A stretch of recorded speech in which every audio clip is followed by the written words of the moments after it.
अल्लाह, खुदा, ईश आदि नाम एक ही शक्ति के हैं। वो कैसा है, कहां है, कैसे मिलता है, किसने देखा है? ये प्रश्नवाचक चिन्ह पूर्ण रूप से हटाने के लिए अवश्य सुनिए जगत गुरु तत्वदर्शी संत रामपाल जी महाराज के अमृत वचन, सर्व पवित्र धर्मों के पवित्र शास्त्रों के आधार पर। गरीबदास साहिब जी ने कहा कि लो महाराज जी, मुझे दे दो आपका बचा खुचा, और शेष बचा हुआ जितना पीना था उन्होंने पी लिया। सभी ग्वाले वहां से उठकर चले गए, दूर दूसरे वृक्षों के नीचे बैठ गए। जिस जंडी के पेड़ के नीचे सभी बैठकर खाना खा रहे थे, जहां परमात्मा ने ये लीला की, वो गाय भी वहीं उसी वृक्ष के नीचे थी। वो सब वहां से उठकर दूर चले गए कि ये पता नहीं कैसा जादूगर है, और हमने पिए इसके जूठे दूध को। दूर दूर जाके बैठ गए। अकेले गरीबदास जी वहां पर रह गई।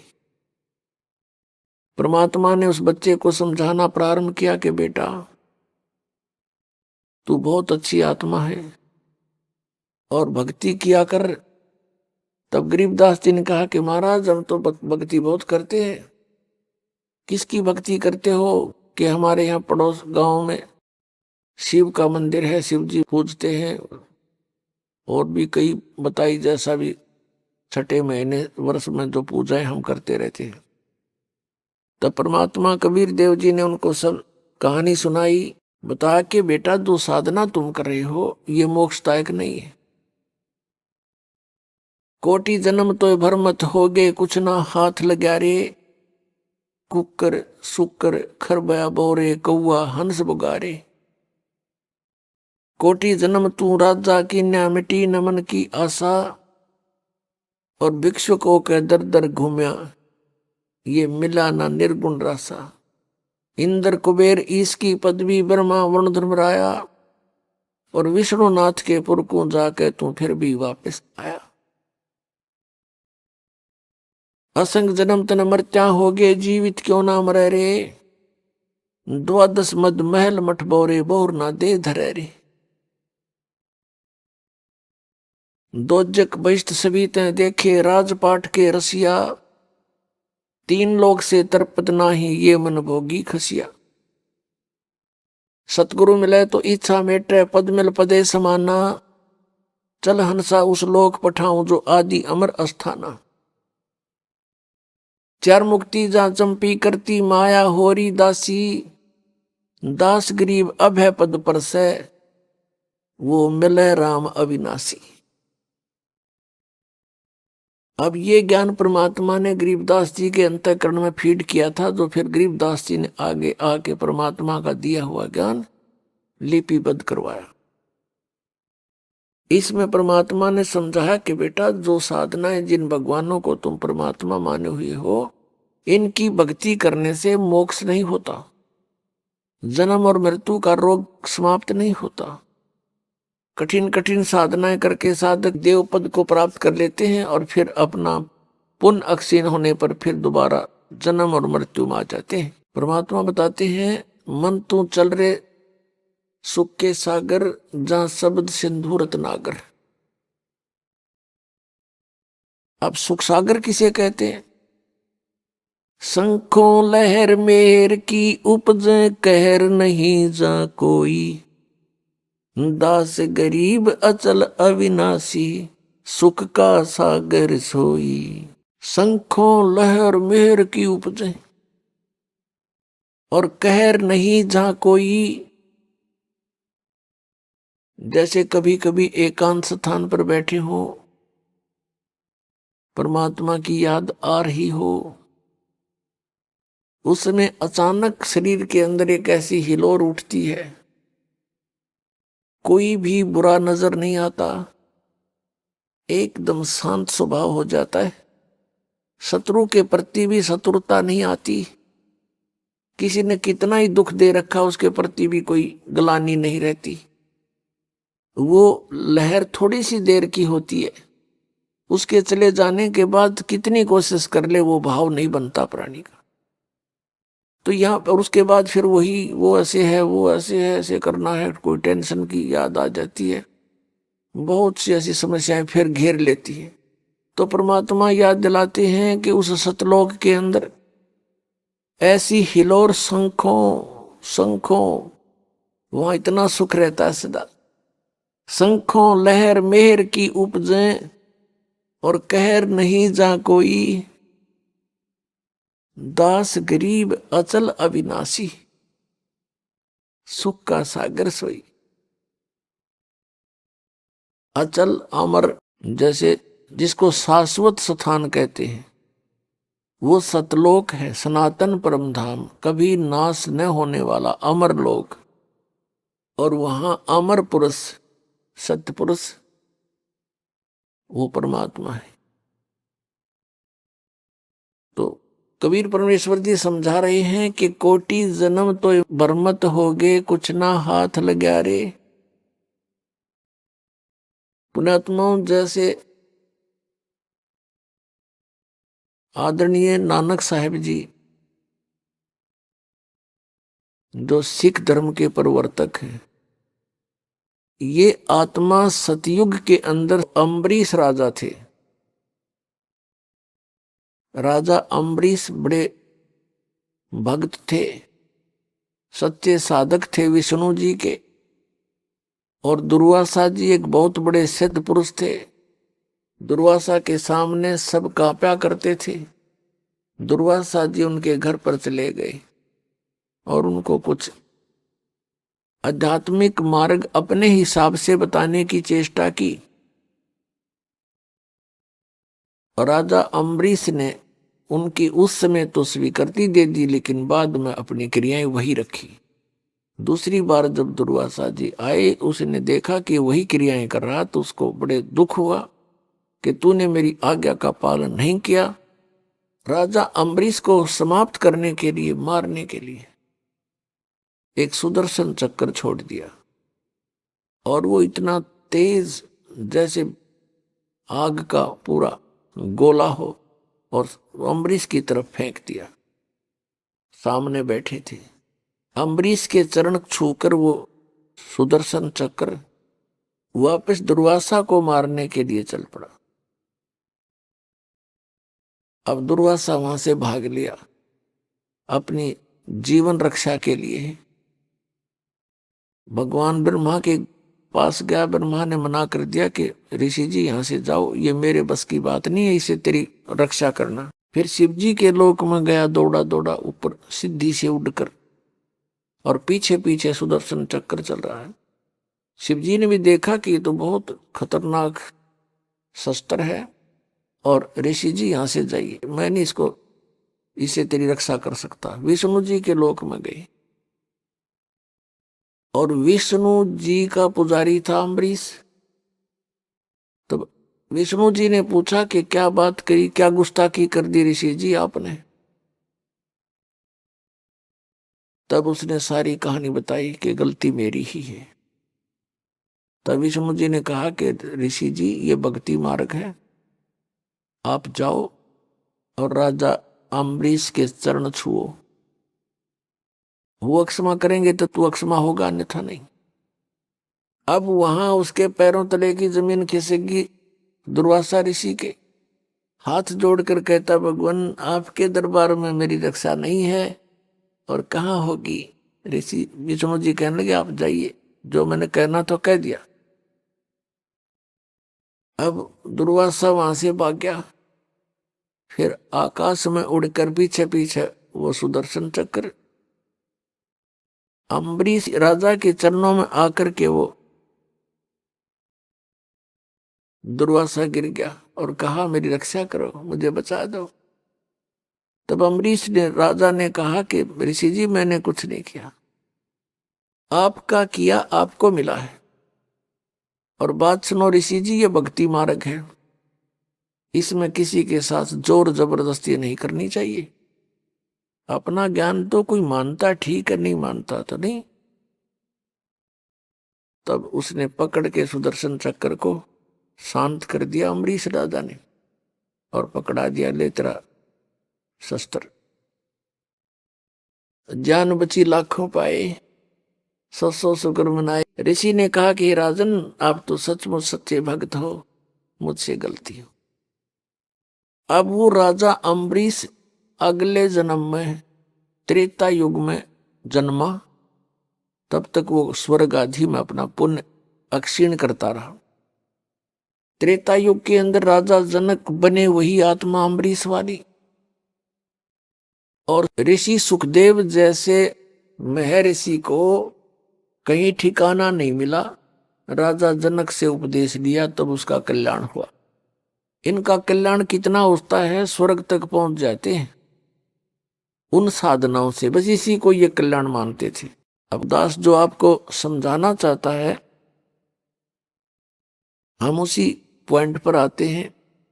अब राजा जनक जब अपना समय पूरा करके जाने लगा, विमान आया विष्णु के लोक तक। विष्णु का पुजारी था, विष्णु जी के लोक से विमान आया, उसमें बैठकर राजा जनक जा रहे हैं। अब इस काल के जाल को समझना है हमने, हम कैसे मार खाते हैं। अब जब इसका विमान जा रहा था तो रास्ते में एक नरक था, उसमें 12 करोड़ आत्माएं अपना पाप कर्म भोग रहे थे। हाहाकार मची थी, चिल्ला रहे थे, उनको कूटा जा रहा था, बुरी तरह पीटा जा रहा था, और किसी को कहीं यातनाएं, भयंकर यातनाएं दी जा रही थी। तब राजा जनक, क्योंकि साधु संत दयालु होते हैं, उन्होंने कहा अपने विमान चालकों से कि मेरा विमान रोको। विमान रोक दिया और पूछा कि ये रोने की आवाज कहां से आ रही है, पता करो।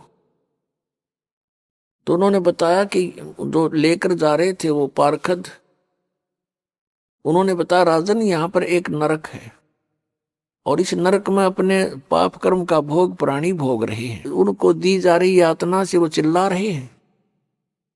राजा जनक ने कहा कि इनको सबको छोड़ दो। तब उन पार्षदों ने कहा कि राजन, यहां आपका आदेश नहीं चलेगा, यहां तो धर्मराज का आदेश चलता है। तब उस राजा जनक ने कहा कि धर्मराज से मेरी बात कराओ। धर्मराज वहीं पर आ गए और कहा, राजन आप चलिए, आप तो स्वर्ग के अधिकारी हो, ये तो नरक है। तब राजा जनक ने कहा कि आप इन सबको छोड़ दो और मेरे साथ स्वर्ग भेजो तो मैं जाऊं, नहीं तो मुझे भी इनके पास ही छोड़ दो। अब इतने दयालु थे पुण्यात्मा, ये दयालुता के काम आवेगी हमारे इस तरह की, हम मार न्यू खाते हैं। अब धर्मराज ने कहा कि ऐसे नहीं आपको यहां छोड़ सकते, आपको स्वर्ग के अधिकारी हो, स्वर्ग जाना पड़ेगा, ये नरक के अपना भोगेंगे कर्म, यहां तो जैसा कोई करेगा वैसा भोगना ही पड़ेगा। तो राजा जनक ने कहा कि फिर मुझे भी यहीं छोड़ दो, मैं नहीं जाने का। फिर धर्मराज ने एक विकल्प निकाला कि एक ऐसा करो, आप अपने कुछ पुण्य दे दो इनको, अपने पुण्य संकल्प कर दो, उन पुण्यों के आधार से इनको तेरे साथ वहां भेज देंगे। राजा जनक ने आधे पुण्य दे दिए अपने सारे। इन पुराणों के अंदर राजा जनक की जो हिस्ट्री हम पढ़ते हैं, उसमें लिखा कि इन्होंने बहुत बड़े बड़े यज्ञ करे, लाखों करोड़ों व्यक्तियों को वहां पर, साधु संतों को भोजन करे, भंडारे करे, गौवें दान करी ब्राह्मणों को, ऐसे यज्ञ किया करता था। अब जो पुण्य किए थे उनमें से आधे उन 12 करोड़ को दे दिए। वो 12 करोड़ आत्माएं नरक से निकाल ली गई, विमान में बैठा करके उनको भी उसके राजा जनक के साथ स्वर्ग भेज दिया। अब पुण्यात्मा, जब तक राजा जनक के द्वारा दिए गए पुण्य उनके साथ हैं, जो 12 करोड़ नरक भोग रही थी आत्माएं, तब तक वो स्वर्ग में रहेंगे। और वो स्वर्ग के अंदर उनके पुण्य जब अक्षीण हो जाएंगे, फिर पुण्य उसी नरक में डाले जाएंगे, क्योंकि उनका फिर वो पाप कर्म भी अभी शेष है। और दूसरी तरफ राजा जनक के आधे पुण्य तो वहां गए, बाकी इसने वहां स्वर्ग के अंदर नाच कूद करके गाने गुणे देख सुन के वहां किए, इनके कर्म बिगड़वा दिए, पुण्य समाप्त हो गए। उसके बाद फिर राजा जनक का जन्म हुआ, उसी आत्मा का, अमरीश वाली आत्मा का। भारतवर्ष में पहले ज्वाइंट भारत था, जो पश्चिमी पाकिस्तान के तलवंडी गांव में श्री कालूराम मेहता खत्री अरोड़ा के घर पे, और उनका नाम रखा गया नानक चंद। अब पहले जब यही पुण्यात्मा राजा थे, राजा अम्बरीश राजा जनक रूप में, तो करोड़ों नौकर, इनके लाखों नौकर होते थे, सैनिक होते थे। पुण्य क्षीण होने के बाद वही आत्मा फिर स्वयं एक सुल्तानपुर शहर में एक नवाब के यहाँ स्वयं नौकर लगे। और यदि परमात्मा उनको नहीं मिलते तो इस कलयुग में तो पाप ही पाप हैं, कोई पुण्य बनता ही नहीं। तो वही आत्मा फिर 84 लाख योनियों में चले जाते हैं। वो कितने दयालु हैं, वो परमात्मा कितने दयालु हैं। अब इस प्रसंग को यहीं समाप्त करते हैं। अब हम फिर आते हैं वापस कि कोटि जन्म तन भर मत होगे, कुछ ना हाथ लगा रे। कुकर सुकर खरबया बोरे, कौआ हंस बुगारे। कोटि जन्म तू राजा की, ना मिटी न मन की आशा। भिक्षुक होके दर दर घूम्या, वो मिला ना निर्गुण रासा। कोटि जन्म तू राजा की न्या, है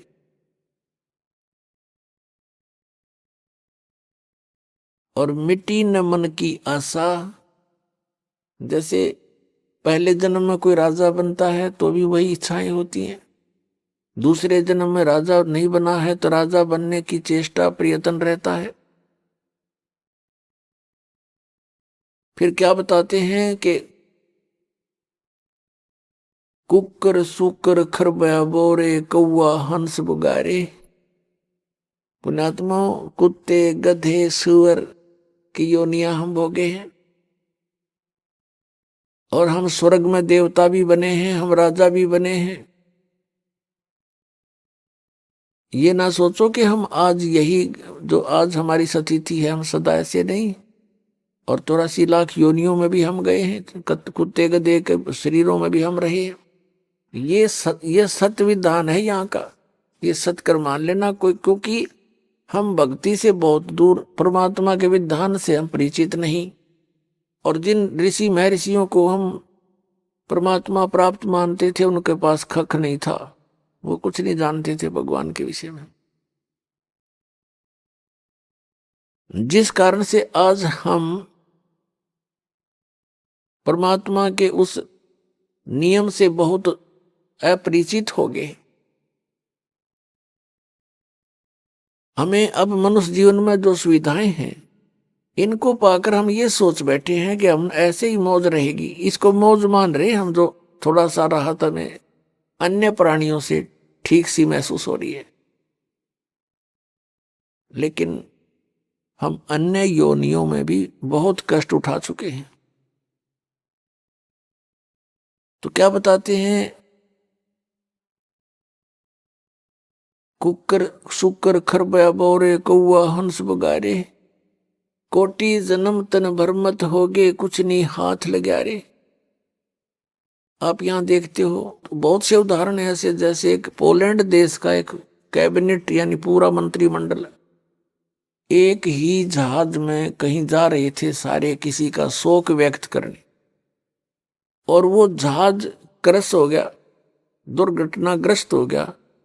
उसमें 97 बताओ 97 सदस्य थे, सारे मंत्री, फिर MP और प्रधानमंत्री उनका, वो सारे के सारे उसी में मृत्यु को प्राप्त हो गए। गए थे दूसरे का शोक व्यक्त करन, आप ही बीच में रह गए।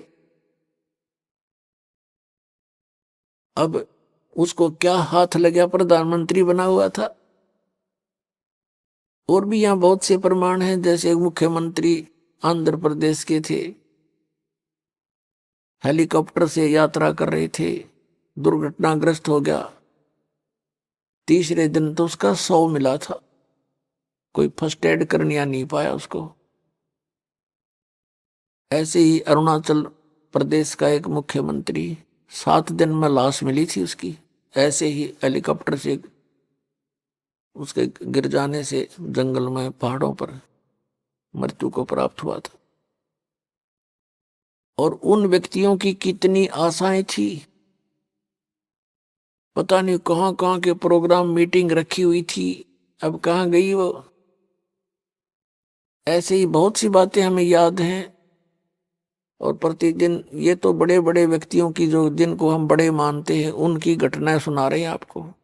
और जनसाधारण को आप देखते ही हो। तो कोटि जन्म तन भरमत होगे, कुछ नहीं हाथ लग्या रे।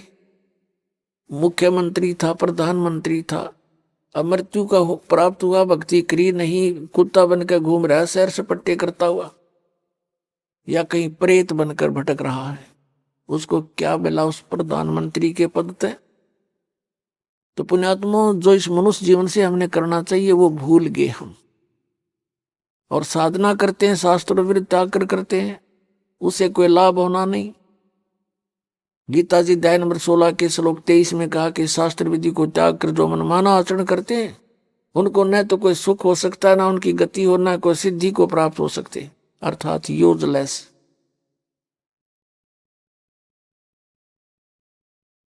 इस प्रकार हम अपने मनुष्य जीवन को व्यर्थ करते रहे।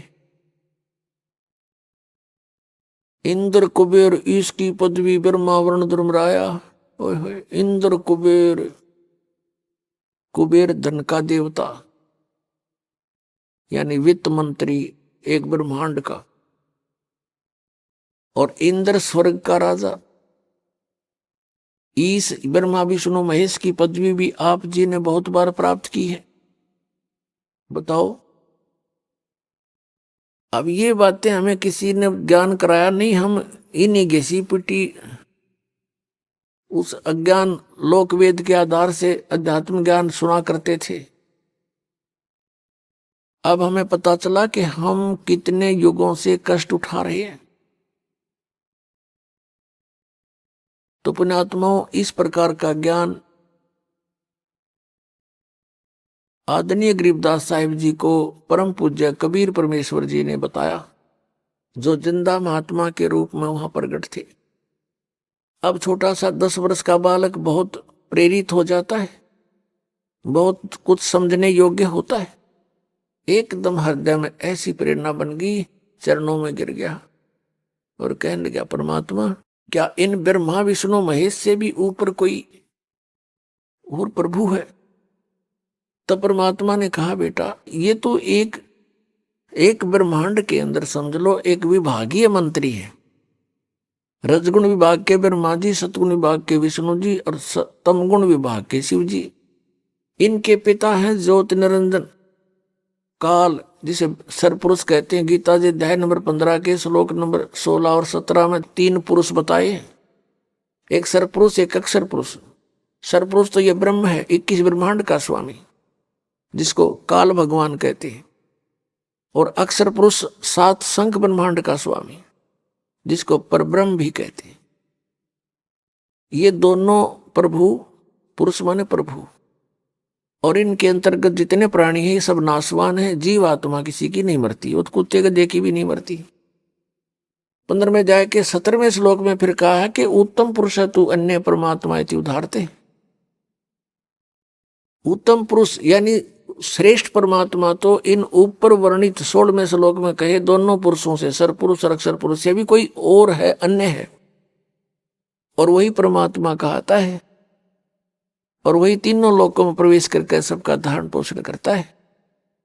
उल्टे लटके संसार रूपी वृक्ष की मूल है, जड़ है। तो इस प्रकार गरीबदास साहिब जी को परम पूज्य परमेश्वर कबीर जी ने सर्व ब्रह्मांडों की रचना का ज्ञान कराया। बच्चा बड़ा ध्यान से सुन रहा है। और फिर प्रेरणा हुई कि हे परमात्मा, आप तो समर्थ हैं। जब आप एक कंवारी गाय का दूध निकाल सकते हो मालिक, आप सब कुछ कर सकते हो। छोटे से बालक का हुआ, बहुत बड़ी बात खटक गई उसके। और गरीबदास साहिब जी ने पूछा कि हे प्रभु, ये इतना स्वादिष्ट दूध मैंने कभी नहीं पिया। दूध डेली पीता हूं मैं, लेकिन जो दूध आज इस कंवारी गाय से मुझे प्राप्त हुआ आपकी कृपा से, ऐसा स्वादिष्ट दूध मुझे कहीं नहीं मिला। तब परमात्मा ने कहा, बेटा ये यहाँ के लोगों का दूध नहीं, ये मेरे गांव से दूध आया था, सतलोक से। हे परमात्मा, जब वहां का यहाँ कैसे पहुंचा, ये मेरी शक्ति का काम है। तब कहा, मुझे भी एक बार आप ले चलो वहां पर। तब परमेश्वर ने उस आत्मा को साथ लिया, ब्रह्मा विष्णु महेश का स्थान दिखाया, उनकी सतीथि से परिचित कराया। यहाँ के न्यायाधीश जो सबका लेखा जोखा करता है, सबको दंड देना है या कोई स्वर्ग प्राप्ति करवानी है, जहाँ सबका अकाउंट होता है, वहां पहुंच गए गरीबदास जी को लेकर के। जो ही परमात्मा कबीर देव जी जिंदा महात्मा के रूप में, जिंदा संत कैसे होते मुसलमानों के अंदर होते, एक काला सा ओवरकोट पहनते हैं घुटनों से नीचे तक का, और एक कच्छा पहनते हैं घुटनों से ऊपर तक का, और एक काला सा टोप ऐसे लंबे से ढंग से बना करके चद्दर का। वो ऐसी वेशभूषा वाले को जिंदा महात्मा कहते हैं। और परमात्मा जब भी जिस आत्मा को मिले, इसी वेश में मिले हैं। जब वहां पहुंचे तो परमात्मा धर्मराज के दरबार में, यहाँ के चीफ जस्टिस के दरबार में पहुंचे, 21 ब्रह्मांड के। और जाते ही धर्मराज ने कुर्सी त्याग दी, अपना आसन छोड़ दिया, और उसको परमात्मा का और ही रूप दिखाई दे रहा था। और एकदम खड़े हो गए और कहा, आओ महाराज बैठो।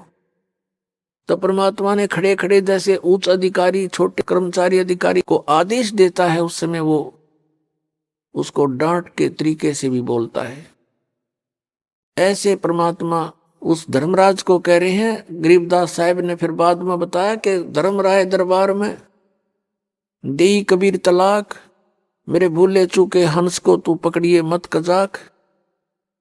कजाक है जैसे डांट मारते हैं। तो इस प्रकार धर्मराज खड़ा होकर कर जोड़कर खड़ा हो गया। बोले पुरुष कबीर से धर्मराज कर जोड़, आपके जीवन पकड़ो ने मन 2 ही लाख करोड़। अब इस तरह अपनी समर्थता से परिचित कराया कि मैं क्या हूं। फिर वहां से निकल कर वहां पहुंचे परमात्मा, जहां ये काल बैठा था 21वें ब्रह्मांड के अंदर, और जहां से सतलोक जाने का एक रास्ता है, वहां ये चौकस रहता है कोई प्राणी इधर से निकल ना जावे। और जो ही परमात्मा वहां पहुंचे और परमेश्वर ने गरीबदास जी से कहा कि बेटा देखना, ये है वो काल भगवान, वो बैठा काल, और ये कभी किसी के सामने नहीं आता, इसने प्रतिज्ञा कर रखी है। गीता जी अध्याय नंबर 7 के श्लोक 24-25 में ये कहता है, अर्जुन श्री कृष्ण में प्रवेश करके बोल रहा है कि अर्जुन, मेरा ये वास्तविक रूप है, विराट रूप। जैसे 11वें अध्याय के 47, 48, 32 और 21 में अर्जुन भी उसको आंखों देख करके विवेचन करता है, बता रहा है, और वो खुद भी कहता मैं काल हूं और अब प्रगट हुआ हूं, और ये मेरा रूप, ये है असली रूप मेरा, जिसको देखकर अर्जुन जैसे योद्धा भी कांप रहे थे। तो ये 7वें अध्याय के 24-25 में कहता है कि अर्जुन, मैं अपनी योग माया से छुपा रहता हूं, मैं कभी किसी के समक्ष नहीं होता अपने इस ओरिजिनल रूप में, जो मेरा काल रूप है। तो वहां वो अपने काल रूप में बैठा था। परमात्मा को देखकर वो एकदम चौकस हुआ कि कौन आ गया इधर। तब परमेश्वर ने कहा, देखना बेटा, ये किसी को नहीं जाने देता इधर से, चाहे ब्रह्मा हो, चाहे विष्णु, चाहे शिव, यहां नहीं आ सकता, किसी की हिम्मत नहीं। और मैं ईब सतनाम का जाप करूंगा। एक सतनाम मंत्र है 2 अक्षर का, उसका जाप करूंगा और देखना ये कैसे हो जाएगा। अब परमात्मा ने लीला करनी थी, 2 अक्षर का नाम वो सतनाम जाप किया और एकदम नीचे को गर्दन कर ली, नहीं तो यूं ऐसे आंकड़ा बैठा था, कौन आ गया, एकदम नीची गर्दन होगी, यूं विवश हो गया उस मंत्र के जाप के सामने। और कबीर साहब ने उसके सिर पे पैर रखा और कहा आजा बेटा चल ऊपर को। अब क्या बताते हैं कबीर साहब, जैसे फणपति मंत्र सुन रखे फन सकोड़ी, ऐसे बीरा मेरे सतनाम से यू काल लेवे मुंह मोड़े। ये सतनाम इतना प्रबल है 2 अक्षर का कि जैसे फनपति, फनपति माने सर्प, सांप, और ऐसे फन फैलाए खड़ा हो और गारडू एक मंत्र बोल देता है सुपेरा, उस मंत्र के बोलते ही वो अपने फन को नीचे कर लेता है, सकोड़ लेता है, यानी इकट्ठा कर लेता है, फैलाया नहीं रह सकता वो, उसमें कोई क्रियाकरण की हिम्मत नहीं रहती। परमात्मा बता रहे हैं कि ऐसे मेरे सतनाम के सामने यू काल मुंह मोड़ लेता है, झुक जाता है।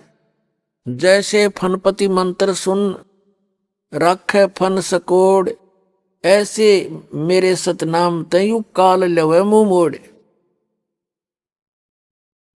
अब ऊपर जाकर के जब क्या देखा, सतलोक में प्रवेश किया 12वें द्वार में। अभी तक हमने 10वां द्वार सुना था, क्योंकि इनकम्प्लीट नॉलेज, इनकम्प्लीट, बिल्कुल उलट बेकार व्यर्थ का ज्ञान सुना हुआ था। ये केवल एक ब्रह्मांड तक की है ये 10वां द्वार, और 11वां द्वार है जब काल के 21 ब्रह्मांडों को पार करके 7 संग ब्रह्मांड इस अक्षर पुरुष के उसमें प्रवेश करते हैं, वो है 11वां द्वार।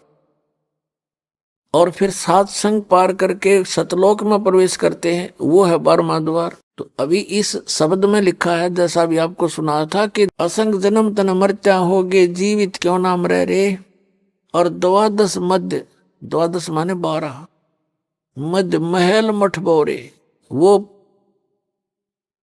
परमात्मा का वो परम पद, वो सतलोक सनातन परम धाम वहां है वो मठ। मठ माने स्थान, जहां जाने के बाद बहुर ना दे धरे रे, जहां जाने के बाद साधक फिर लौट कर कभी संसार में नहीं आते, वो 12वां द्वार है। अभी तक के जितने भी पंथ थे, जितने भी संत थे, परमात्मा परिचित संतों को छोड़कर वो केवल 10वें द्वार तक ही सीमित थे। वो काहे के सतलोक गए होंगे फिर, अंडरस्टूड है। जब सतलोक में प्रवेश किया, वो तेजों में लोक है। जैसे हीरा अपने आप चमकता है, ऐसे ही वो सतलोक अपने आप प्रकाशित है, सौ प्रकाशित है। और उसमें परमेश्वर कबीर देव जी, कबीर साहिब जी अपने अन्य रूप में विराजमान थे। जैसे आपने कबीर परमेश्वर जी का शब्द सुना है, करने नो दीदार मैल में प्यारा है। और लास्ट में फिर बताया है कि उस परमात्मा के एक रोमकूप में करोड़ सूर्य मिला दे, करोड़ चंद्रमा मिला दे। ऐसा उस एक रोमकूप की रोशनी भी अधिक है। ऐसा सतपुरुष दीदारा है, सतपुरुष के ऐसे दर्शन है। तो वहां जब परमात्मा तख्त पर विराजमान थे, सिंहासन पर विराजमान थे, नीचे से जिंदा वाले महात्मा के रूप में भी वो परमात्मा गए नीचे से, अपने ही दूसरे रूप पर जो सिंहासन पर विराजमान है, करोड़ सूर्य करोड़ चंद्रमा मिला दे एक रोमकूप की इससे भी अधिक रोशनी वाले तेजों में शरीर में, मनुष्य सदृश शरीर में विराजमान है। उन पे चवर करने लगे, जिंदा वाले रूप में नीचे से गए थे जो। अब गरीबदास जी ने सोचा कि ये है भगवान, ओहो कितना सुंदर है, कैसा चेहरा है, कैसा नूर है इसका। और यहाँ ये जो महात्मा नीचे से आया है, ये कोई यहाँ का नौकर लगता है। गरीबदास जी इतनी सोच ही रहे थे, उसी समय तेजो में शरीर खड़ा हुआ। जिंदा वाले शरीर में नीचे से गए थे साधु रूप में, वो विराजमान हुए उसी सिंहासन पर, असंग ब्रह्मांड के कंट्रोलर के सिंहासन पर। और वो जो तेजो में शरीर जो भगवान दिखाई दे था, परमात्मा नजर आवा था, वो लगा चंवर कर जिंदा के ऊपर नौकर की तरह। अब गरीबदास जी सोच रहे हैं भगवान कौन सा इनमें, ये महात्मा भी खूब है भाई, इसके ऊपर परमात्मा चंवर कर रहा है, इसकी सेवा कर रहा है। इतने में क्या हुआ कि वो तेजो में शरीर जिंदा वाले शरीर में समा गया। अकेले कबीर परमेश्वर जी जिंदा महात्मा के रूप में जो नीचे से गए थे वही विराजमान है, चंवर अपने आप घूम रहा है ऑटोमेटिकली। तब परमेश्वर ने कहा कि बेटा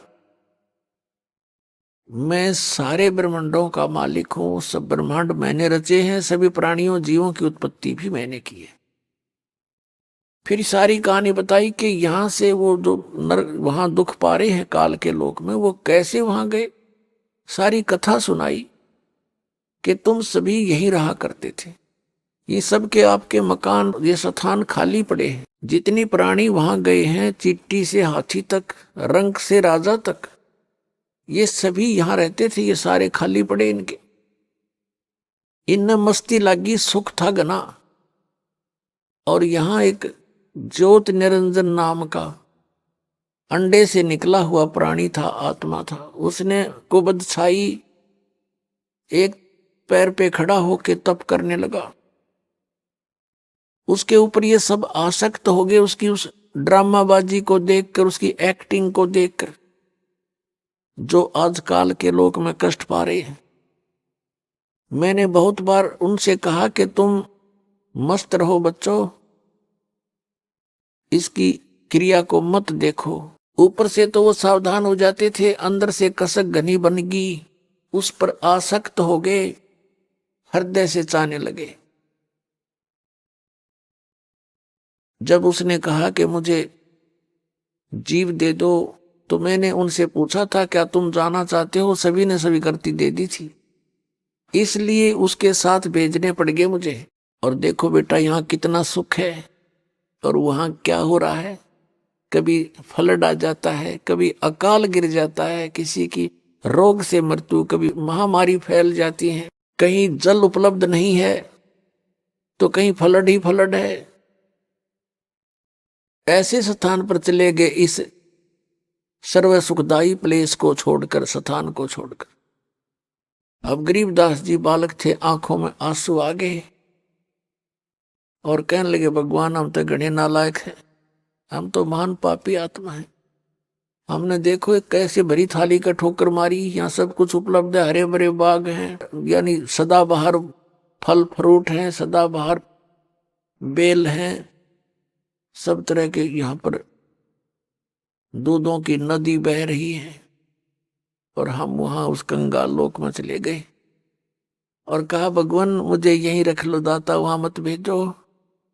तो परमात्मा ने कहा बेटा ऐसे नहीं, आपको जाना पड़ेगा, और मैं आपको ऐसा मंत्र दूंगा सतनाम 2 अक्षर का, उस सतनाम के जाप को करना और मेरी महिमा को सुनाना सबको।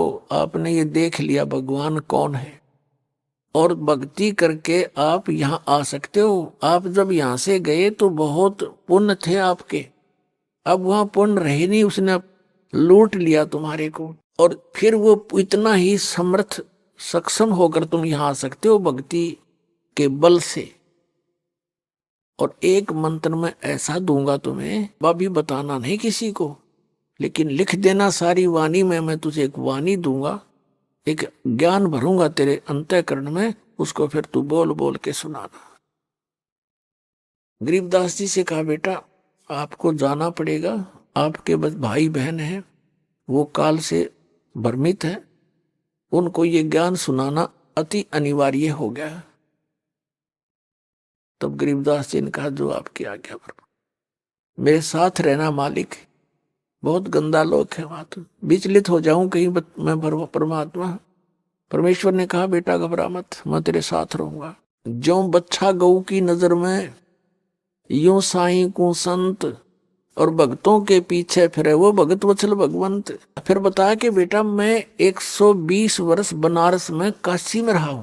120 वर्ष में काशी में एक कबीर नाम से धानक जुलाहे रूप में लीला की मैंने, और मेरा उद्देश्य वहां था जनता को समझाना, तत्व ज्ञान बताना, और वो ज्ञान मैंने वहां लिपिबद्ध करवाया था अपने मुख से बोलकर, यथार्थ ज्ञान। अब उसमें काल के दूत प्रवेश हो चुके हैं, उन्होंने उस वाणी को बहुत सा खराब कर दिया है, उस ज्ञान को। अब मैं तेरे अंदर वो ज्ञान पुनः भरूंगा, और आप वहां जाकर इसको प्रकट करना, और आने वाले समय में आपके भाई बहन आत्माओं को, पुण्य आत्माओं को काम आवेगा। अब गरीबदास जी ने ये बात बहुत अच्छी लगी। फिर कबीर परमेश्वर जी ने कहा कि मैं ही मिला था किस किस को, नानक साहब को मैं मिला बेई नदी के ऊपर, और वहां से फिर उनको अंतर ध्यान करके यहां लाया था। उसको भी ऐसे ही आपकी तरह सारी सतीथि से परिचित करा करके वापस भेजा था। वो भी श्री विष्णु जी का पुजारी था, गीता जी का पाठ किया करता था, श्री कृष्ण से ऊपर परमात्मा नहीं मानते थे। और जब देखा यहाँ का सारा माहौल, तब जाके उन्होंने नौकरी भी त्याग दी थी और घर छोड़ करके मेरे पास बनारस में आए थे। वहां से उनको मैंने सतनाम दिया था और उनको बोल दिया था कि बच्चा अभी किसी को बताना नहीं तो आने ये पिछली पीढ़ी जो अब समय आया है, मोक्ष युग है, अब मोक्ष का समय है। अब ये भक्ति युग आ गया युग, और इसको दूसरे शब्दों में निर्वाण युग भी कह सकते हैं। मोक्ष युग, मोक्ष का समय आ गया। तो इस तब तक इस तत्व ज्ञान को छुपा के रखना है, लेकिन लिख देना, अपनी लिखवा देना, बोल देना अपनी वाणी में, लेकिन किसी को बताना नहीं है सतनाम, नहीं तो बात बिगड़ जाएगी। जब परमात्मा को नानक साहब जी ने सचखंड में देखा था, जिंदा वाले महात्मा के रूप में, जैसे नीचे से लेकर गए थे, जिस रूप में जैसे गरीबदास जी को लेकर गए, और फिर वही लीला परमात्मा सबके साथ करते हैं। वहां दूसरे रूप में भी विराजमान थे, वैसे ही वहां चौर करने लगे। फिर वो तेजों में शरीर खड़ा हो गया। नीचे से नानक साहिब जी के साथ जिंदा रूप में गए थे परमात्मा, वो उस तख्त पर विराजमान हो गए, और ऐसे ही चमर हुआ था। फिर उनको कहा था कि मैं बनारस में, काशी में धानक रूप में रह रहा हूं। आदरणीय नानक साहिब जी, परम पूज्य कबीर परमेश्वर जी समकालीन थे, कम से कम 45 वर्ष वो समकालीन रहे हैं। तो जब वहां जाकर देखा बनारस में, तीसरे दिन वापस आए, सबने नानक साहिब जी को नदी में डूबा मान लिया था। तीसरे दिन जब वहां प्रकट हुए, खुशी की लहर छा गई। लेकिन नानक जी बदले बदले थे। पहले वाले नानक जी का स्वभाव वो नहीं था। नौकरी त्याग दी, वहां से वापस चल पड़े। कहाँ चले? बनारस में आए, काशी में आए, देखा तो वही परमात्मा जो असंख्य ब्रह्मांड का स्वामी वहां जुलाहे के रूप में बैठकर कपड़ा बुन रहा है खड्डी में, उसको देखकर हैरान रह रहे हैं। कहते हैं, फाई सूरत मलुक की वेश, ए ठगवाड़ा ठगी देश, खरासियाना बोता बार। ये धानक रूप रहा करतार। लोगों देखो, ये धानक रूप रहा करतार, ये बैठा परमात्मा, ये मालिक बैठा। अब आसपास के दुल्हा इकट्ठे हो गए। उन्होंने पूछा, कहाँ से आए हो भक्त? नानक जी ने बताया कि मैं पंजाब से आया हूँ। पहले पंजाब था ये सारा, पश्चिमी पाकिस्तान भी पंजाब प्रांत था। तो बनारस के, काशी के जुलाहे कहते हैं कि देखो, इस पंजाबी की अकल मारी गई, नीरू के पुत्र को ये भगवान बताता है। तब परमेश्वर ने कहा था कि नानक जी से कि प्यारी आत्मा, अब तेरी कोई नहीं सुनेगा, लेकिन जो तूने देखा है ये सत्य है, और इसका ढंडोरा पीटते। 12 वर्ष तक नानक साहिब जी ने जगह जगह घूम घूम कर प्रचार किया परमात्मा का, लेकिन किसी ने नहीं माना। फिर परमात्मा का आदेश हुआ कि आप शांत हो जाओ, अपनी भक्ति करो। यानी हम सभी, गरीबदास जी कहते, मैं अब्राहिम अधम सुल्तान,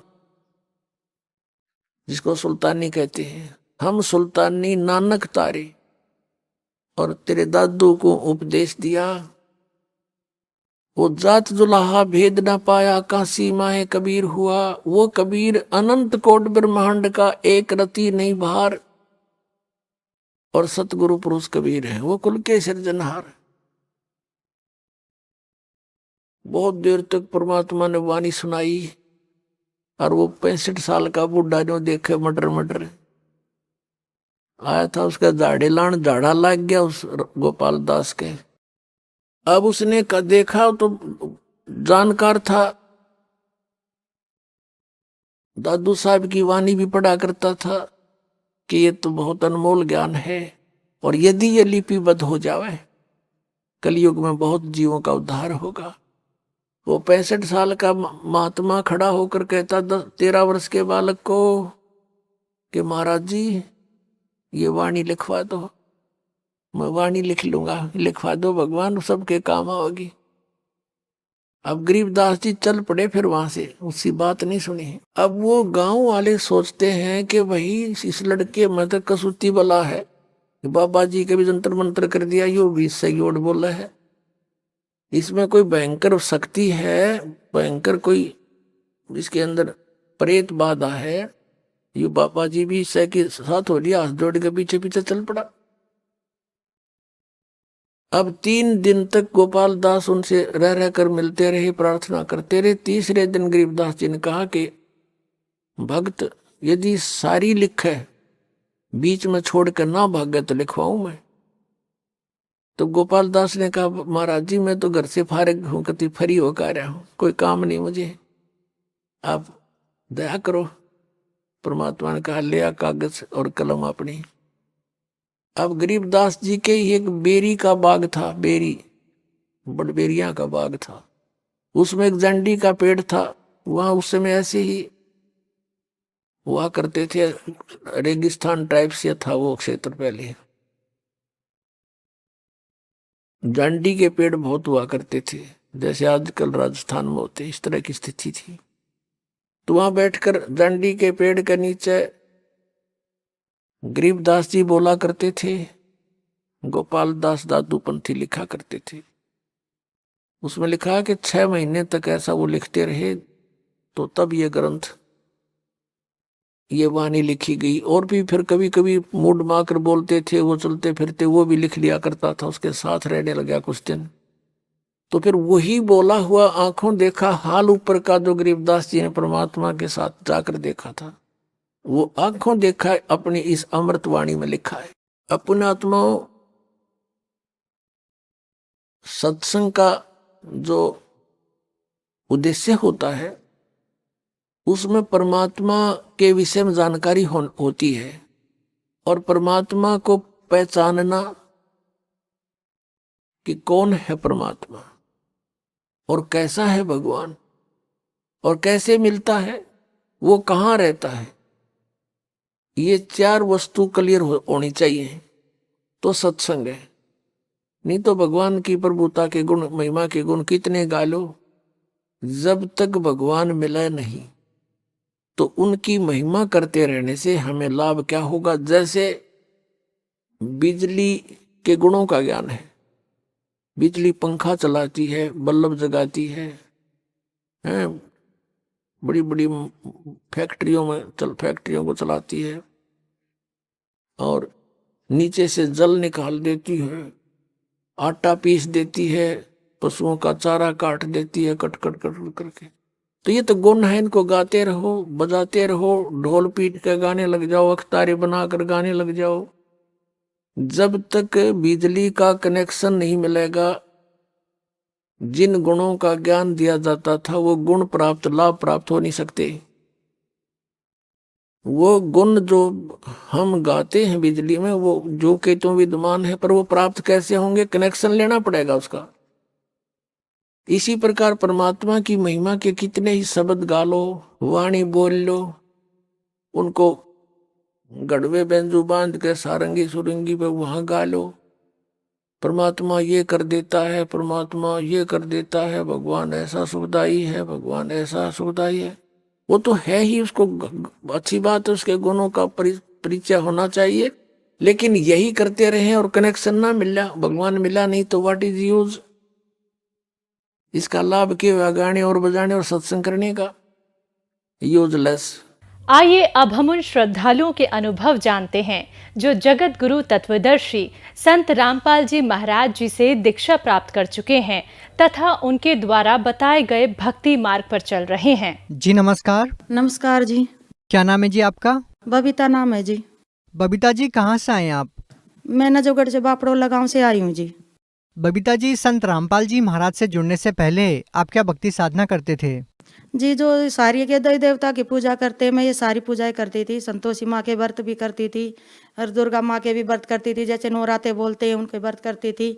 और मैं भोले का भी व्रत करती थी, सोमवार का व्रत करती थी जी। बबीता जी, हम आपसे ये जानना चाहेंगे कि जो आप व्रत उपवास करते थे, तो क्या इसके पीछे आप कोई मनोकामना भी रखते थे जिस कारण से आप ये व्रत उपवास करते थे? जी, मेरे संतान नहीं थी जी। मैं बच्चे की तड़प में बहुत रहती थी। कोई भी बहन बोल देती थी इसके बच्चे नहीं होते हैं, ये बांझ हैं, कभी कुछ कहती थी, कभी कुछ कहती थी। तो इसीलिए मैंने बच्चे की तड़प बहुत थी सर जी। इसीलिए मैंने ये पूजा में सोचती थी कि ये दुर्गा माँ सुन लेगी, उसके व्रत करे। संतोषी माँ के भी बहुत साल व्रत किए मैंने कि संतोषी माँ सुन लेगी, पर किसी ने मेरी नहीं सुनी। इसके अलावा मैं पंडितों के पास भी गई, जो सियाने होते हैं उनके पास भी गई इलाज के लिए। जो भी जहाँ बताता था वहीं चली जाती थी मैं औलाद की तरफ से। आपने इतने सारे देव देवताओं की भक्ति की, आप तांत्रिकों के पास भी गए, तो क्या कभी आपने हॉस्पिटल की तरफ रुख नहीं किया कि आज के टाइम टेक्नोलॉजी इतनी डेवलप हो चुकी है कि आपकी बीमारी ठीक हो सकती थी? जी, डॉक्टरों के पास भी गई थी मैं, पर वहाँ से भी कोई वो नहीं मिली जी खुशी। मैंने काफ़ी इलाज कराया, मैं 8वें महीने में दवाई खाने लग गई थी सर, पर वो कुछ असर नहीं किया। सानो बोपो को भी गई, डॉक्टर भी कराया, पंडितों के पास भी गई, कुछ लाभ नहीं मिला सर इससे। बबीता जी, हम आपसे जानना चाहेंगे कि संत रामपाल जी महाराज से नाम दीक्षा लेने का क्या कारण था? सर जी, एक माई है जो हमारे पास में रहती है, उन्होंने बताया कि आप है ना वहाँ पे चले जाओ संत रामपाल जी महाराज के चरणों में, वे आपकी इच्छा पूरी करेंगे और आपको हर एक चीज़ का लाभ मिलेगा। तो इसीलिए मैं भी सोच के मैं कहा चलो, परमात्मा कहते हैं ताकि कहीं भी वो हो तो तड़प मिट जाती है। तो मैं इसीलिए संत रामपाल जी महाराज के चरणों में गई। परमात्मा मेरे संतान नहीं है। फिर मैं संत रामपाल जी महाराज के आश्रम में गई 2013 में, जब नाम लिया जी मैंने।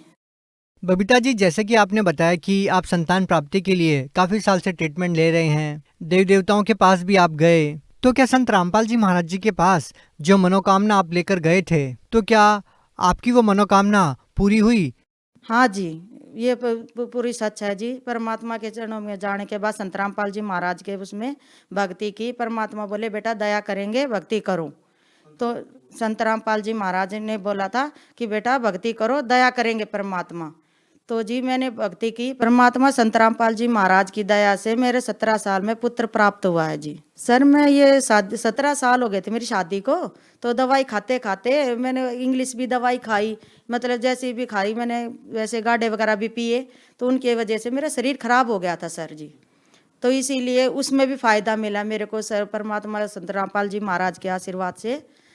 तो इसीलिए मेरा वो शरीर भी ठीक हो गया, फिर मेरा ये बच्चा भी प्राप्त हो गया सर जी, परमात्मा संत रामपाल जी महाराज की दया से। और दूसरा लाभ सर, मेरे कैंसर हो गई थी सर, कैंसर हो गई थी और के नाम पे पेट में है ना, के नाम 1.5 लीटर पस भी निकाली, और बच्चादानी में रसोड़ी हो गई थी सर, रसोड़ी थी और बराबर में गांठ थी, और सर जी 1.5 लीटर पस थी सर जी। वो निकालने से मेरे ये बोले, पहले मैंने अल्ट्रासाउंड कराया था, मतलब कि शुरू में मेरे है ना एकदम से पेट में दर्द होने लग गया था सर जी। तो उन्होंने जो डॉक्टर ने कहा कि है ना इसको जल्दी से जल्दी इलाज करा लो इसका, नहीं तो आपके बचना मुश्किल है। तो सर जी मेरे हस्बैंड भी घबरा गए है कि भाई एकदम से ये क्या हो गया। तो ये बोले कि चलो डॉक्टर के पास चलते हैं। तो कई डॉक्टर से जानकारी ली कि भाई क्या सही रहेगा क्या नहीं रहेगा। तो डॉक्टर बोले कि इसका ऑपरेशन कराना पड़ेगा आपने। तो उनसे कनेक्ट वो करी है कि भाई क्या करना चाहिए डॉक्टरों से। तो डॉक्टर बोले भाई इसका जल्दी से जल्दी इलाज करा लो, ऑपरेशन ये होगा इसका। तो सर जी फिर एक दिन एडमिट करवाने का, मेरे शुगर भी था सर जी। तो शुगर मेरा बढ़ा हुआ था और मेरा एकदम ज़्यादा देके बुखार चढ़ जाता था सर जी। तो सर जी संत रामपाल जी महाराज से प्रार्थना लगाई कि गुरुजी ऐसे ऐसे बात है संत रामपाल जी महाराज से, गुरुजी एक भगतमती का तो ये बात होगी सर जी। और तो संत रामपाल जी बोले बेटा परमात्मा दया करेंगे तो आप इलाज कराओ। तो सर जी मेरा फिर ऑपरेशन कराया सर जी। तो उसमें से रसोड़ी निकाली, 1.5 लीटर पस निकाली और सर जी गांठ थी वो निकाली। तो सर जी अब मैं बिल्कुल ठीक हूँ। ये मेरे गले में देख सकते हो आप, इसमें कैंसर हो गई थी, पस भी पड़ गई थी और वो गांठ भी बन गई थी सर जी। तो इसमें परमात्मा की दया, संत रामपाल जी महाराज की दया से इससे भी मैं ठीक हो गई हूँ। जब डॉक्टर्स को आपके कैंसर की बीमारी के बारे में पता लगा तो फिर उन्होंने क्या कहा? सर जी उन्होंने भी जवाब दे दिया था कि ये तो कैंसर है, इसका कोई जल्दी से इलाज नहीं होगा। डॉक्टर भी एकदम घबरा गए थे जबकि मेरी हालत देखी तो कि ये तो भाई बहुत ज़्यादा वो हो गया है, आपका तबीयत ज़्यादा ख़राब है आपकी। तो डॉक्टर उन्होंने कह दिया था कि जो आपको ना जो इंजेक्शन लगता है ना तो वो लगवाना पड़ेगा, तो ये ज़्यादा नहीं जिए पाएगी, ये कम से कम 2 या महीने मुश्किल से पकड़ पाएगी, ये बोला था सर डॉक्टर ने। तो मैं एकदम से घबरा गई थी, डर गई थी, एक पता नहीं क्या होगा, मेरे बच्चे का भी क्या होगा। तो एकदम से मेरा ऐसा हो गया था पता नहीं मैं बचूंगी कि या नहीं बचूंगी। तो परमात्मा से प्रार्थना लगाई गुरुजी से, संत रामपाल जी महाराज से। तो परमात्मा ने बोला, संत रामपाल जी महाराज ने, परमात्मा दया करेंगे बेटा, आप डरो मत और भक्ति करो। अब मैं बिल्कुल ठीक हूँ संत रामपाल जी महाराज की दया से। डॉक्टर भी हैरान हो गए थे कि ये कैसा चमत्कार हो गया कि भाई इतनी बड़ी प्रॉब्लम थी और एकदम से ऐसे आराम से ठीक हो गई। तो वो भी एकदम हैरत मान गए थे सर जी। कान में भी है ना आधे हिस्से में इतने में चीज लगने लग गई, उसमें भी डॉक्टर से दिखाया तो वो बोले कि इसमें भी इन्फेक्शन फैला हुआ है। तो सर जी डॉक्टर से दिखाया तो बोले कि इन्फेक्शन फैला हुआ है तो इसका कान के पर्दे में भी दिक्कत आ रही है सर जी। तो मेरे बगैर बोले हस्बैंड है कि बोले सर जी फिर इसका क्या इलाज है डॉक्टर साहब। तो बोला इसको है ना कि ऑपरेशन ही कराना पड़ेगा।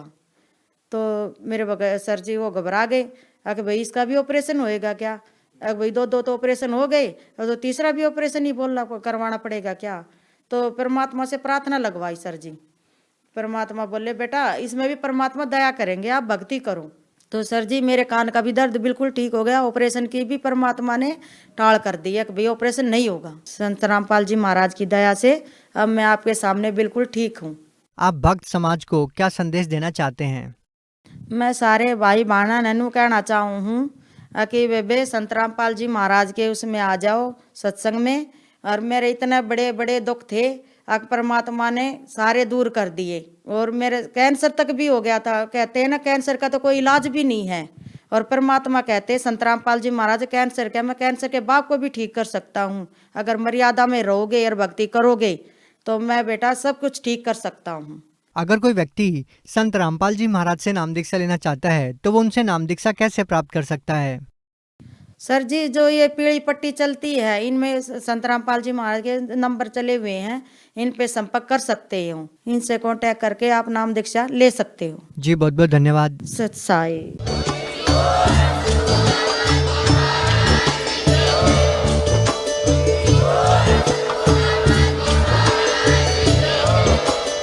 आप सुन रहे थे जगत गुरु तत्वदर्शी संत रामपाल जी महाराज जी के मंगल प्रवचन। अधिक जानकारी के लिए विजिट कीजिए हमारी वेबसाइट www.jagatgururampalji.org। संत रामपाल जी महाराज जी के शुभ आशीर्वाद से पूरे विश्व भर में 500 से भी ज्यादा नाम दीक्षा केंद्र हैं, जिन पर संत रामपाल जी महाराज जी द्वारा ऑनलाइन निशुल्क नाम दीक्षा दी जा रही है। अपने नजदीकी नाम दीक्षा केंद्र का पता करने के लिए संपर्क करें 8222880541।